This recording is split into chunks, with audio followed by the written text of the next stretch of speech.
দীঘার এখনও অন্যতম আকর্ষণ ঢেউসাগর। আমরাও দেরি না করে টিকিট কেটে ঢুকেই পড়লাম। সামনেই টয় ট্রেন, তাই তাতেই চেপে বসলাম এগিয়ে যাবার জন্য সামনের দিকে।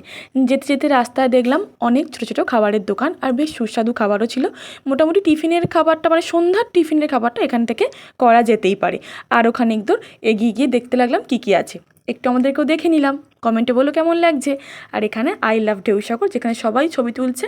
তারপর আমরা এখানে একটুখানি ভুট্টা খেয়ে, বাচ্চাদের ছোট্ট মতো পার্ক আছে এখানে, বাচ্চারা ভীষণ আনন্দ পাবে এই জায়গাটায় এসে।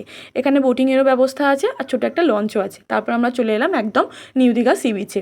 ওখানে অনেক রকমের দোকান, আর এই যে দীঘা সমুদ্র সৈকত ভীষণ পছন্দ হয়েছে আমার এটা। তারপর দীঘাই হোক আর যাই হোক, ফুচকা খেয়ে চলে এলাম কম্বো খেতে। এখানে 99 টাকায় পাওয়া যাচ্ছিলো এই কম্বোটি। তারপর মাদুরের দোকানে ঘুরে চলে গেলাম একদম সামনের দিকে সি বিচে। সেখানে তো বিভিন্ন মাছের পসরা সাজিয়ে বসে আছে দোকানদাররা, কিন্তু কর্তামশাইয়ের বক্তব্য খাবো না, শরীর খারাপ করবে, তাই ডিনার করে সোজা হোটেলে। পরেরটা